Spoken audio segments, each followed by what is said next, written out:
नमस्कार दोस्तों, मैं आराध्या शर्मा स्वागत करती हूँ आप सभी का अपने YouTube चैनल पर। आज हम सबसे पहले आज की क्लास में जो पढ़ने जा रहे हैं, तो भाई आज हम पढ़ने जा रहे हैं इंडियन कॉन्स्टिट्यूशन, ठीक है, भारतीय संविधान, जो कि एक बड़ा मुद्दा बन गया है आज के टाइम में। आज के टाइम में क्या, जो हमारा भारतीय संविधान है ये तो है ही है विशाल, क्योंकि ये जो है दुनिया का सबसे बड़ा लिखित संविधान है। आप सभी जानते होंगे, जो नहीं जानते हैं वो भी जान लीजिए कि भारतीय संविधान जो है ये दुनिया का सबसे बड़ा लिखित संविधान है। और हमारा भारतीय संविधान जिसके बेस पर हमारा देश चल रहा है, एक विशाल संविधान है, ठीक है।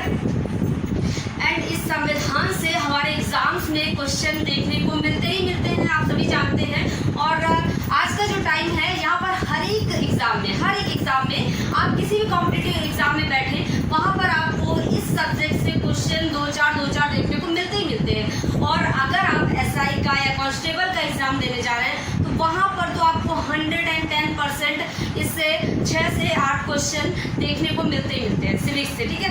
पूछे ही जाएंगे भाई, इतना बड़ा टॉपिक है आखिरकार इंडियन कॉन्स्टिट्यूशन के, इससे क्वेश्चन बनता ही बनता है, ठीक है। चलिए तो शुरू करते हैं भारतीय संविधान। आज हम क्या पढ़ने जा रहे हैं, भारतीय संविधान। दिख रहा है?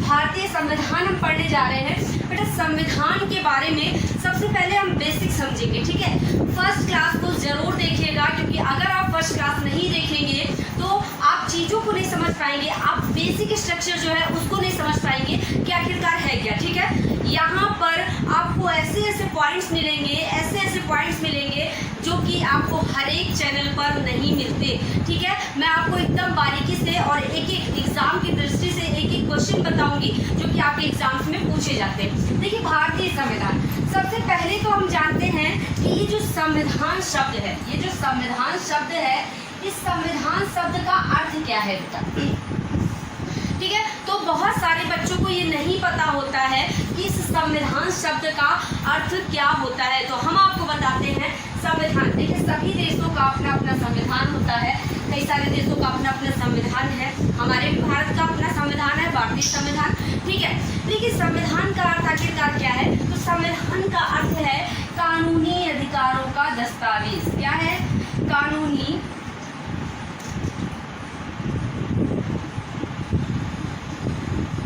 अधिकारों का दस्तावेज, ठीक है। समझ गया बेटा, कानूनी अधिकारों का दस्तावेज। भाई इसका अर्थ कानूनी अधिकारों का दस्तावेज क्यों है? देखिए हम अपने भारत से लेते हैं, क्योंकि हम भारतीय संविधान पढ़ रहे हैं ना, तो हम अपने भारत से लेते हैं। हमारे भारत में काफ़ी टाइम तक अंग्रेजों ने राज किया, ठीक है। लगभग 200 वर्षों तक, 190 सालों तक जो है अंग्रेज हमारे भारत पर जमे रहे, अपना पंजा डटाए रहे और हमारे भारतीयों को एकदम पूरी तरह से अपने अधीन कर दिया, ठीक है। भारतीय जो थे ये अंग्रेजों के इशारों पर काम करते थे, अंग्रेजों के ही अधीन थे, अपने कोई अधिकार नहीं, कोई कुछ नहीं, मतलब कोई आज़ादी नहीं, कुछ भी नहीं, अंग्रेज ही चलाते थे सब कुछ, ठीक है। जब अंग्रेज देश से गए तो भारतीय संविधान का निर्माण हुआ, ठीक है।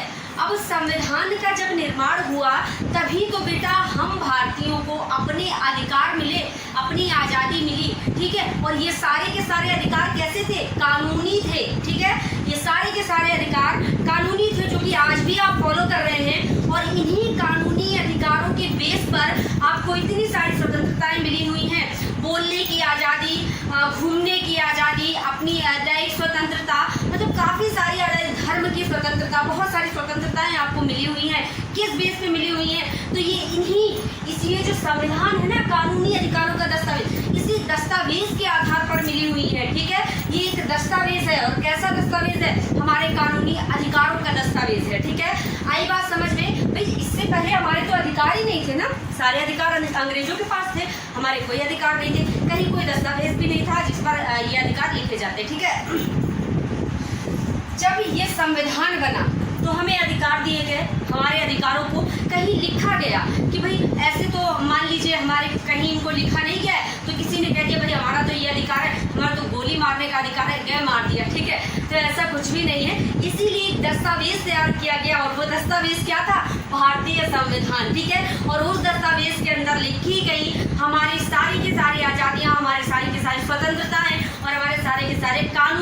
अधिकार कानूनी तौर पर लिख दिए गए। ठीक है, तो मतलब हो गया कानूनी अधिकारों का दस्तावेज।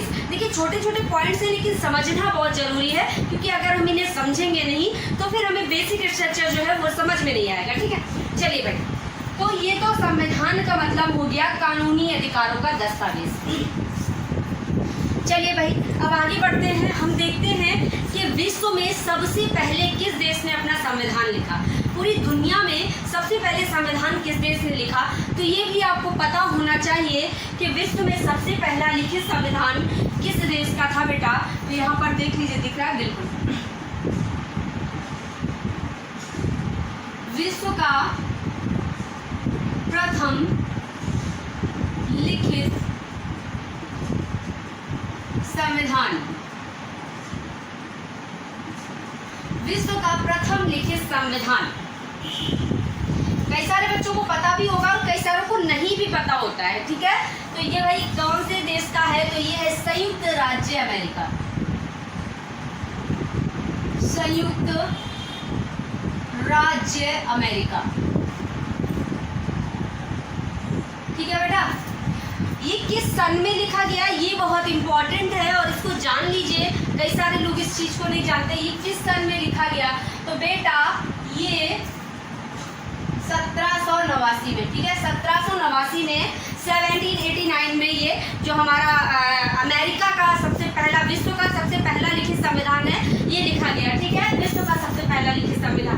देखिए इसको आप ट्रिक से भी याद कर सकते हैं। मैं आपको ट्रिक बता देती हूँ क्योंकि दिमाग से चीज़ें निकल जाती है जब हमारे पास काफ़ी सारे सन हो जाते हैं। भाई आप लोग कॉम्पिटिटिव एग्जाम की तैयारी कर रहे हैं तो आप लोग को बहुत सारा पढ़ना पड़ता है ना, तो इन सब चीज़ों के बीच में काफ़ी सारे सन याद करने पड़ते हैं, काफ़ी सारे देश वगैरह सब कुछ आपके दिमाग से निकल जाता है आखिरकार कौन सा कहाँ।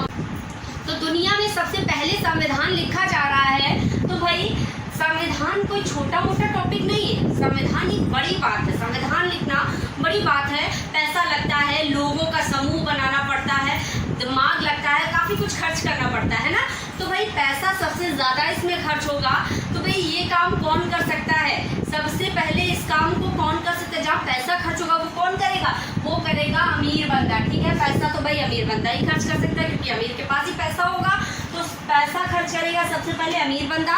तो सबसे पहला जो लिखित संविधान वो अमेरिका का हो जाएगा, अमीर से हम अमेरिका बना लेते हैं। ठीक है, अब देखिए हम सन कैसे याद करेंगे।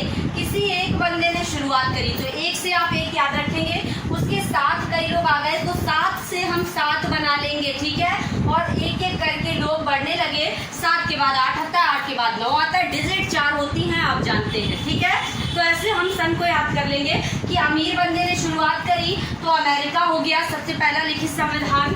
एक बंदे ने शुरुआत करी, एक हो जाएगा, 7 कई लोग आ गए, 7 आगे आएगा, उसके बाद एक एक करके लोग बढ़ने लगे तो 8 और 9 मतलब कि 1789 हो जाएगा, 1789। ठीक है, याद हो गया ना, आई थिंक आपको अब भी याद हो गया होगा, ज़्यादा आपको दिमाग पर जोर देने की जरूरत नहीं है। चलिए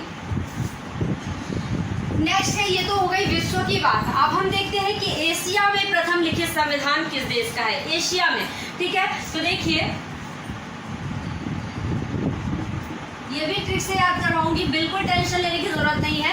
देखिए आप जानते हैं कि आराध्या मैम आपको काफ़ी सारी चीज़ें ट्रिक से याद करवा देती हैं, जो बच्चे नहीं जानते वो भी जान लीजिए। इस चैनल पर आपको एक एक पॉइंट मिलेगा, बारीकी की चीज़ें मिलेंगी, और ये मत सोचिए कि बस पढ़ाते ही जाएंगे, ट्रिक से याद भी करवाएंगे। जो चीज़ें टफ हैं, मुझे लग रहा है आप लोग नहीं याद कर पाएंगे, उन्हें मैं ट्रिक से याद करवाऊंगी, टेंशन मत लीजिए बिल्कुल भी, बस बने रहिए चैनल के साथ और सपोर्ट दीजिए चैनल। ठीक है, चलिए तो एशिया का प्रथम लिखित संविधान, प्रथम लिखित संविधान। ठीक है, एशिया का प्रथम लिखित संविधान किस देश का है बेटा, तो ये है जापान का, जापान। ठीक है, और कौन से सन में, तो ये बेटा 1860 में। कब, 1860 में। चलिए भाई इसको याद कर लेते हैं, कैसे याद करेंगे। देखिए एक सिया नाम की लड़की थी, किस नाम की लड़की थी, एक सिया नाम की लड़की थी, तो इससे हम एशिया बना लेंगे, एक सिया से एशिया बना लेंगे। और उसने क्या काम किया भाई, बड़ा तगड़ा काम कर दिया उसने। क्या काम कर दिया उसने, पान खाने पर रोक लगा दी, धूम्रपान निषेध कर दिया। ठीक है, पान खाने पर रोक लगा दी एक सिया नाम की लड़की ने, तो एक सिया से एशिया याद कर लेंगे। और पहली बार उसने पान खाने पर रोक लगाई है तो तो प्रथम संविधान जो है ये 5 से जापान का हो जाएगा एशिया में, ठीक है, जापान का हो जाएगा। अब भाई जब उसने पान खाने पर रोक लगाई तो काम क्या हो गया भाई, एक बंदा जो था वो बुरी तरह ऐंठ गया, एक बंदा बुरी तरह ऐंठ गया। तो 1 से 1 याद करेंगे और ऐंठने से 8 याद करेंगे और बोला छी तो छी से 6 याद करेंगे, बोला बिल्कुल ही 0 कर दिया, अरे थोड़ा बहुत तो खाने देते हैं ना, तो 0 से 0 याद कर लेंगे। मतलब कि एक बंदा 1, ऐंठने से 8, 6 से 6 और 0 से 0, मतलब कि 1860 आपका जो है जापान का सन हो जाएगा, ठीक है। 1860 में जापान का संविधान लिखा गया, जो एशिया का प्रथम लिखित संविधान था, ठीक है। आ गई बात समझ में, ऐसे आप याद कर लेंगे आराम से। एशिया नाम की लड़की थी, एशिया की बात हो गई, उसने पान खाने पर रोक लगाई थी, मतलब जापान का है, ठीक है। एक बंदा ऐड गया था, बोला छी बिल्कुल 0 कर दिया, थोड़ा बहुत तो चलने देते हैं ना। चलिए भाई आगे देखते हैं। अब यहीं पर अगला पॉइंट आता है आपके लिए कि दुनिया में सबसे बड़ा लिखित संविधान किस देश का है। दुनिया में अगर आप बात करते हैं कि दुनिया में सबसे बड़ा लिखित संविधान, अभी तो बात चल रही थी कि पहला लिखित संविधान, क्वेश्चन अलग अलग है, कंफ्यूज होने की जरूरत बिल्कुल भी नहीं है, अलग अलग चीजें क्लियर करके चलिएगा। दुनिया में सबसे पहला लिखित संविधान, ठीक है, किसका है, अमेरिका का, ठीक है। अगर आपसे पूछा जाए कि दुनिया में सबसे बड़ा लिखित संविधान, बड़ा और पहले में अंतर है, तो बड़ा जो है वो भारत का है, ठीक है। तो देखिए विश्व का सबसे बड़ा लिखित संविधान भाई किस देश का है, तो आप सभी जानते हैं भारत का है, जो नहीं जानते हैं वो भी जान ले, भारत, ठीक है। हमारे भारत, एक तो देखिए कितनी बड़ी बात है, भारत कितना महान है कि काफ़ी इतने लंबे टाइम पीरियड तक अंग्रेज़ों ने हमारे भारत पर राज किया और भारत उनके अंडर रहा, जिससे अंग्रेज़ों ने भारत को एकदम निचोड़ के रख दिया है ना, क्योंकि इतना लंबा टाइम एक मायने रखता है ना। उसके बाद भी जब भारतीयों ने अपना संविधान लिखना शुरू किया तो एक इतना विशाल, इतना बड़ा संविधान लिख डाला कि वो दुनिया का सबसे बड़ा लिखित संविधान हो गया। सोचिए, सोचने वाली बात है कि भारत कितना महान है ना। ये एक दुनिया का सबसे बड़ा लिखित संविधान तैयार कर दिया हमारे भारत ने, और हमारे भारतीयों ने इस संविधान को लिखने के लिए लगभग 60 देशों का अध्ययन किया, और सारे देशों से, जितने देशों का अध्ययन किया उनसे कुछ ना कुछ थोड़ा जो उन्हें अच्छा लगा, बुराइयां नहीं अच्छाइयाँ, जो उन्हें अच्छा लगा उन चीज़ों को लेते गए और भारतीय संविधान में ऐड करते गए, ठीक है। तो बहुत सारी चीज़ें ले लेकर ऐड की बहुत सारे देशों से, और इस तरह ऐड करते एक लंबा टाइम लिया हमारे भारतीय संविधान में बनने के लिए। 2 वर्ष 11 माह 18 दिन लग गए, और इसके पूरे होने के बाद, इस लंबे टाइम के बाद हमारा भारतीय संविधान जब बनकर तैयार हुआ, लिखकर तैयार हुआ, तो क्या हो गया, वो दुनिया का सबसे बड़ा लिखित संविधान हो गया। किसी देश ने इतना बड़ा लिखित संविधान बनाया ही नहीं जितना बड़ा भारत का बन गया, ठीक है। चलिए भाई इसके बाद आगे चलते हैं। अब भाई ये तो बात हो गई विश्व में प्रथम लिखित संविधान, एशिया में प्रथम लिखित संविधान और दुनिया का सबसे बड़ा लिखित संविधान, ठीक है, कंफ्यूज मत होइएगा। अब अगर आपसे पूछा जाए कि सबसे पहले संविधान की मांग किसने करी, तो भाई सबसे पहले संविधान की मांग, सबसे पहले संविधान की मांग, देखिए भाई सबसे पहले संविधान की मांग बाल गंगाधर तिलक ने की थी। किसने? बाल गंगाधर तिलक ने।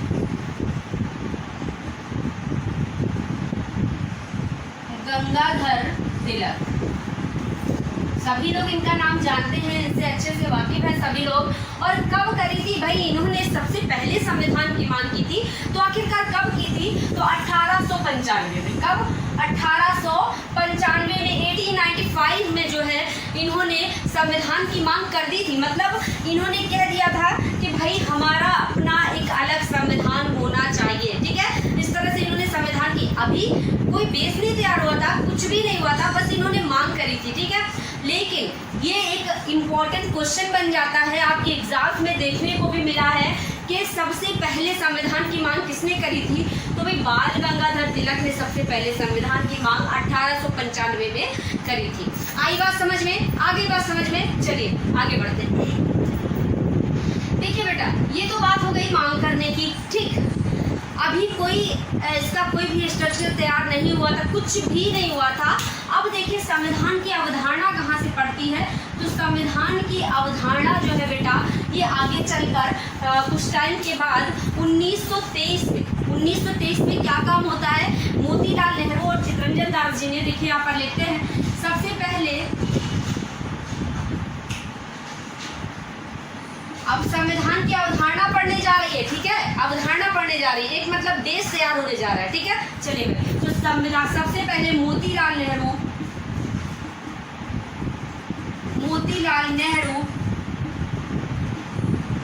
और चितरंजन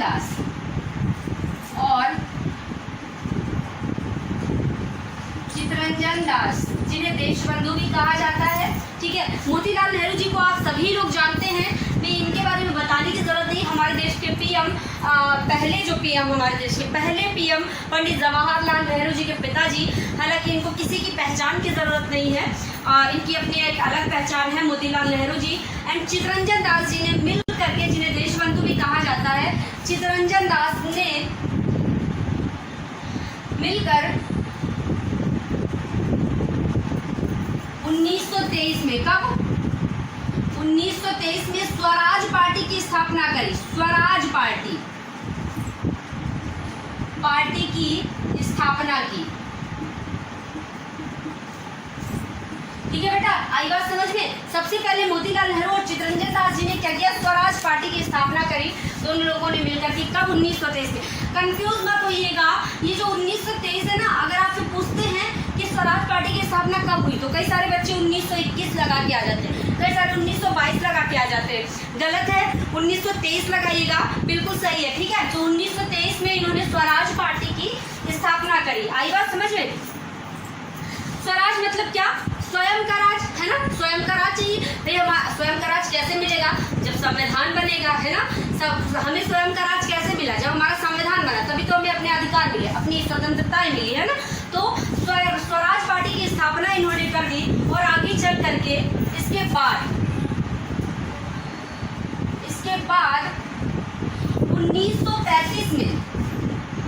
1935 आप सभी जानते हैं, 1935 जो है भारत शासन अधिनियम, इसको कहते हैं भारत शासन अधिनियम 1935, ठीक है। 1935 में इसी स्वराज पार्टी ने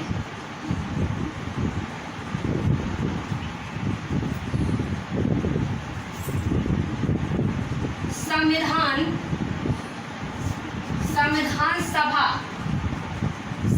की अवधारणा रखी, ठीक है। आई बात समझ में? देखिए, इसी स्वराज पार्टी ने कब अवधारणा रखी जा रही? 1935 में, भारत शासन अधिनियम 1935, ठीक है। 1935 में संविधान सभा की अवधारणा रखी गई बेटा, इस चीज को याद रखिएगा। ये क्वेश्चन मोस्ट इंपॉर्टेंट है, पेपर में पूछा भी गया है, बच्चे कई बार नहीं बता पाते। आपसे पूछते हैं संविधान सभा की अवधारणा कब रखी गई, तो पता है बच्चे क्या करते हैं? बच्चे कर देते हैं 1946, 1949, 1950, इस तरह से 1947, क्योंकि भाई 1946 में जो है कैबिनेट मिशन भारत आया, मतलब कि संविधान पर काम शुरू हो चुका था। 1949 में संविधान बनकर कंप्लीट हो गया, और 1950 में संविधान लागू हुआ, है ना। तो इस तरह से बच्चे कंफ्यूज रहते हैं कि अवधारणा का मतलब क्या हो गया आखिरकार, तो बच्चे कंफ्यूज रहते हैं। अच्छा, बनकर तैयार हुआ होगा, वो वाला डेट पूछ रहे हैं तो 1949 कर देते हैं, या जब तैयार हो रहा था, मतलब स्टार्टिंग हुई थी, वो वाला डेट पूछ रहे 1946 कर देते हैं, है ना।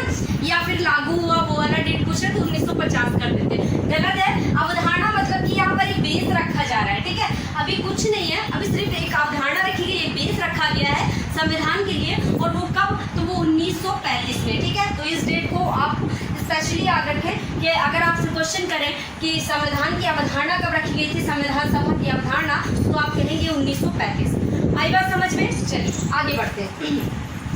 इतना जो है आपको समझ में आ गया। प्रथम लिखित संविधान विश्व का अमेरिका का है, इसके बाद एशिया का जापान का है, इसके बाद सबसे बड़ा जो संविधान है ये भारत का है, लिखित पूरी दुनिया में। उसके बाद सबसे पहले जो है संविधान की स्टार्टिंग मतलब कहाँ से हुई, अवधारणा कब रखी गई, तो मोतीलाल नेहरू और चित्तरंजन दास जी ने स्वराज पार्टी की स्थापना करी।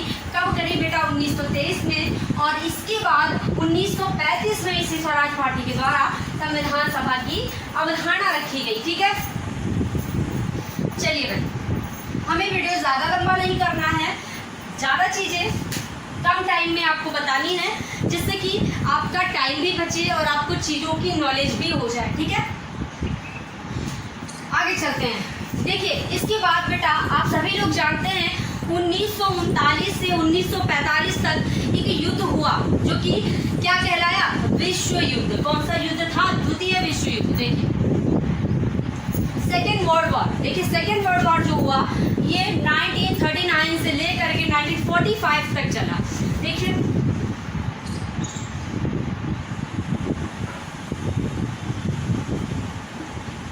विश्व युद्ध भाई कब से कब तक का रहा ये द्वितीय विश्व युद्ध? 1939 से 1945 तक। ठीक है, ये डेट याद रखिएगा।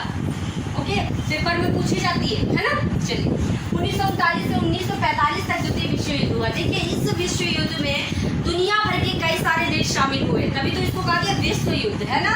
कई सारे देश शामिल हुए और उनमें से कई सारे देश हारे और कई सारे देश जीते। ठीक है, हारे जैसे जापान, जर्मनी, इटली, ये सारे देश हारे थे, और अमेरिका, ब्रिटेन, फ्रांस, रसिया, चाइना, ये देश जीते हुए थे। ठीक है, इन्हीं में से ब्रिटेन था, ब्रिटेन जीता हुआ था। ये सारी चीजें लिखूंगी नहीं, बस समझा रही हूँ, समझ लीजिएगा। लिखूंगी मेन पॉइंट केवल, सारी चीजें नहीं। तो भाई जीते हुए देशों में ही से ब्रिटेन था, लेकिन जो देश जीते हुए थे उनको भी इस विश्व युद्ध में भारी नुकसान हुआ था। उनकी भी जो स्थिति थी, आर्थिक स्थिति थी, मतलब पूरी तरीके से वो भी बिगड़ चुके थे, उन्हें भी बहुत नुकसान हुआ था, स्थितियाँ खराब हो चुकी थी। इसलिए अब ब्रिटेन ने और जितने भी जीते हुए देश थे उन सब ने क्या सोचा? उन सब ने सोचा कि भाई तीसरा विश्व युद्ध ना हो आगे चल करके तीसरा विश्व युद्ध ना हो, थर्ड वर्ल्ड वॉर ना हो। इसके डर से, इससे बचने के लिए इन लोगों ने क्या किया? यूएनओ की स्थापना करी। किसकी? यूएनओ। यूएनओ क्या है भाई?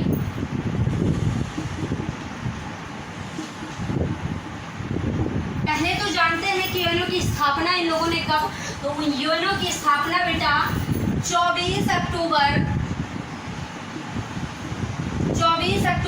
1945 में। कब?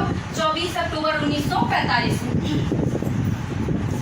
देखिए, यूएनओ का मतलब है संयुक्त राष्ट्र संघ। संयुक्त राष्ट्र संघ, देखिए आप इस तरह से समझ लीजिए। कई सारे बच्चे इन चीज़ों को पूरा ठीक से नहीं समझ पाते कि आखिरकार ये है क्या। तो देखिए, एक चीज़ इसको समझ लीजिए आप, यूएनओ संयुक्त राष्ट्र संघ, जैसे कि आपके देश में, हमारे देश में सर्वोच्च न्यायालय है। सभी देशों का अपना एक न्यायालय होता है, जहाँ पर जैसे हमारा कोई भी मुद्दा होता है, हम पहले डिस्ट्रिक्ट कोर्ट जाते, फिर हाई कोर्ट जाते, फिर भी वहाँ से भी नहीं हमें न्याय मिलता तो हम कहाँ जाते हैं? सुप्रीम कोर्ट जाते हैं, है ना।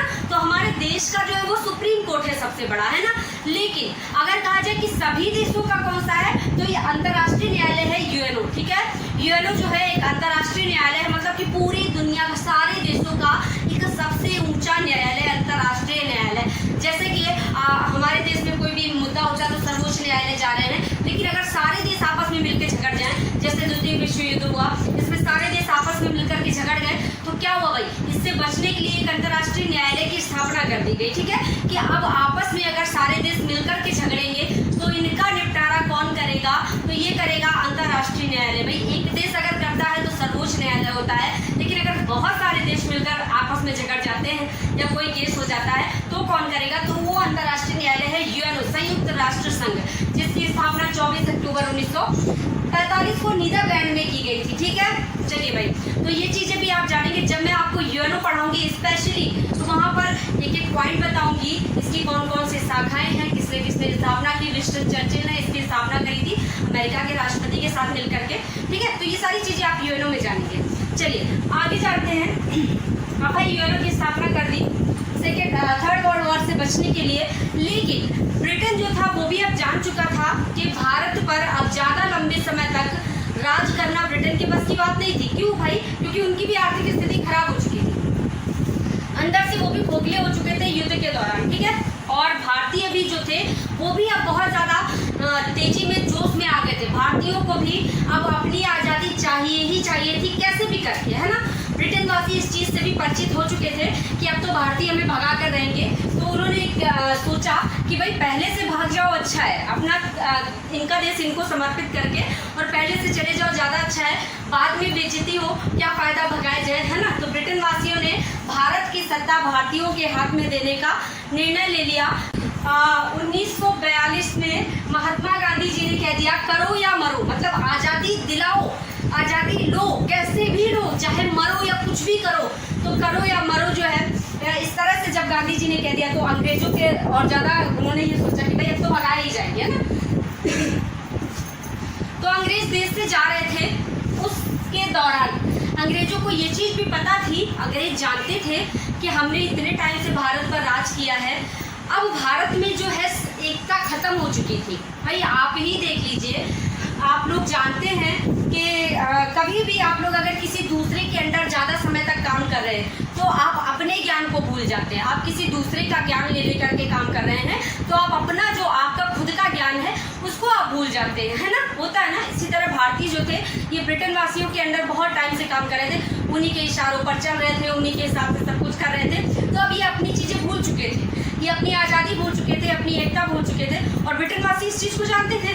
तो ब्रिटेन वासियों ने ये सोचा कि भाई हम चले जाएंगे, ये अपना देश चला नहीं पाएंगे, सब आपस में लड़ते झगड़ते रहेंगे, है ना, चला नहीं पाएंगे। तो ब्रिटेन वासियों ने भारतीयों को एक मतलब कि एक कह लीजिए कि सजेशन दिया कि भाई हमारे जाने से पहले आप अपना एक संविधान बना लीजिए, एक पुस्तक लिख लीजिए, वहाँ पर आप अपनी सारी चीज़ें लिख लीजिए कि हमारा देश इस हिसाब से चलना है, ठीक है, उसी हिसाब से आप अपने देश को चलाते रहेंगे। क्योंकि भाई देखिए जो हमारा भारत था ये बेटा दो हिस्सों में बटा हुआ था। एक तो क्या थी, एक तो ब्रिटिश भारत था। कौन सा भारत था? ब्रिटिश भारत। ब्रिटिश भारत का मतलब क्या हो गया? अंग्रेजों का भारत, ठीक है, अंग्रेजों का भारत।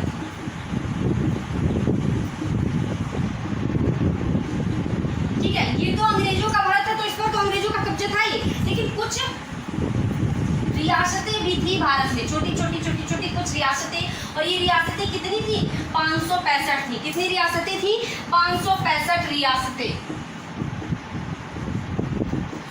रियासतों का मतलब क्या हो गया? रियासतें जैसे कि राजा लोग एक अपना एरिया ले लिया और वहाँ पर कोई एक राजा राज कर रहा है, किसी दूसरे ने अपना एरिया ले लिया, वहाँ पर राज कर रहा है। तो जो राजा लोग राज करते थे अपने अपने एरियाज में, वो एरियाज उनको कहते थे रियासतें, है ना। वो राजा लोगों की रियासतें होती थी, राजा लोगों के जो एरियाज उनको रियासत ही तो कहते हैं। तो ये रियासतें थी, पर ये रियासतें यहाँ पर काम करते थे राजा लोग, लेकिन ये भी अंग्रेजों के अंडर ही काम करते, मतलब इन्हीं के इशारे पर काम करते थे। ये जो 565 रियासतें थी ना, ये रियासतें भी अंग्रेजों के अंडर ही काम करती थी, अंग्रेजों के इशारे पर ही चलती थी। तो मतलब पूरा का पूरा भारत क्या हो गया?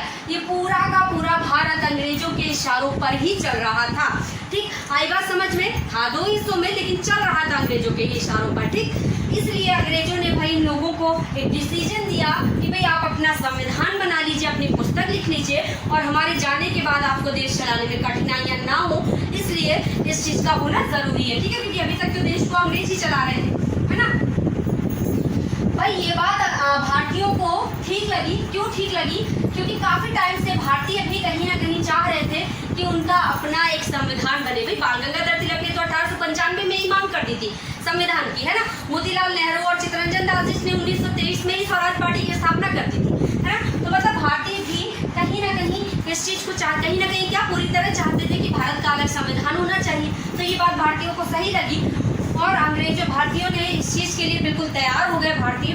और अंग्रेजों ने यहाँ से जाने से पहले क्या काम किया? यहाँ पर एक मिशन भेजा। कौन सा मिशन भेजा? Cabinet mission. तो यहाँ पर देखेंगे अंग्रेजों ने कौन सा मिशन भेजा।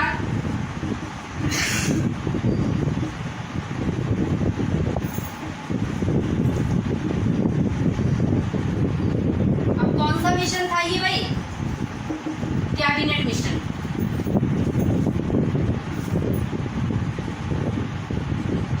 कैबिनेट मिशन, ठीक है, कैबिनेट मिशन। अब इस कैबिनेट मिशन के ही आधार पर 1946 में भेजा था। कब? 1946, 1946 में। ठीक है, देखिए इसी कैबिनेट मिशन के आधार पर भारतीय संविधान सभा का गठन हुआ। किसका? संविधान सभा का गठन हुआ, संविधान का नहीं। कैबिनेट जो है ये केवल संविधान सभा का गठन कर रहा है, ना कि संविधान का। तो इस बात में कई सारे बच्चे कंफ्यूज रहते हैं, इसको भी जान लीजिए कि कैबिनेट मिशन जो भारत आया था उसने क्या किया? उसने संविधान सभा का गठन किया। किसका? संविधान सभा। संविधान सभा का गठन किया है बेटा, संविधान का नहीं। पेपर में आपसे पूछा जाता है कि भारतीय संविधान का गठन किसके द्वारा हुआ, आप फट से टिक करते हैं कैबिनेट मिशन। आप जानते हैं कि कैबिनेट मिशन भारत आया तभी तो संविधान बना, पर गलत करते हैं, क्योंकि कैबिनेट मिशन तो केवल सभा तैयार की थी, लेकिन भारतीय संविधान जो बना, हमारा संविधान जो तैयार हुआ वो कैसे बना? वो सभा के द्वारा बना। ये जो सभा बनी ना, यहाँ पर भारतीय थे, ये लोग हैं सभा में, कुछ लोग हैं ये सभा में, और ये कौन से लोग हैं? ये भारतीय लोग हैं, ठीक है। तो इन भारतीयों ने मिलकर के भारत का संविधान तैयार किया, ना कि कैबिनेट मिशन ने, ठीक है। तो अगर आपसे क्वेश्चन पूछा जाए कि संविधान सभा का गठन किसके द्वारा हुआ, तो आप बताएंगे कैबिनेट मिशन के द्वारा, ठीक है। संविधान सभा का क्वेश्चन अलग अलग है, संविधान सभा का गठन कैबिनेट मिशन द्वारा, और संविधान का गठन किसके द्वारा हुआ? तो संविधान सभा द्वारा। बात समझ आ रही है ना? संविधान सभा का गठन कैबिनेट मिशन द्वारा और संविधान का गठन संविधान सभा द्वारा। संविधान, ठीक है। क्यों भाई? कैबिनेट मिशन केवल सभा तैयार कर सकता है, ना कि हमारा संविधान बना सकता है, क्योंकि कैबिनेट मिशन अंग्रेजों का था, ठीक है। तो ये संविधान जो है नहीं बनाएगा, ये केवल सभा का गठन करेगा। अब संविधान कौन बनाएगा? संविधान तो हम भारतीय मिलकर बनाएंगे ना, क्योंकि भारतीयों का संविधान बन रहा है, भारतीय संविधान बन रहा है, तो भारतीय मिलकर बनाएंगे, ठीक है। तो संविधान का गठन किया संविधान सभा ने, और संविधान सभा का गठन किया कैबिनेट मिशन ने। बात में कंफ्यूजन नहीं होना चाहिए, बात पूरी तरह समझ आ जानी चाहिए, ठीक है। आई बात समझ में? इसलिए एक बार नहीं 3-4 बार बोल दिया है ताकि आप समझ जाए। कैबिनेट मिशन 1946 में भारत आया। हालांकि भारतीयों ने इसका सपोर्ट नहीं किया, कैबिनेट मिशन का सपोर्ट नहीं किया, पर संविधान सभा तो गठित हुई, ठीक है।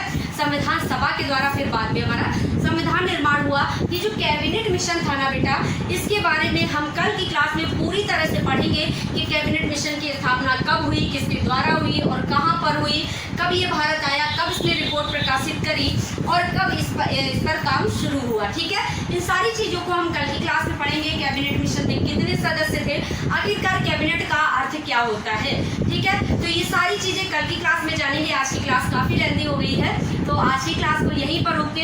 उम्मीद करती हूँ सारा का सारा टॉपिक आपको समझ आया होगा।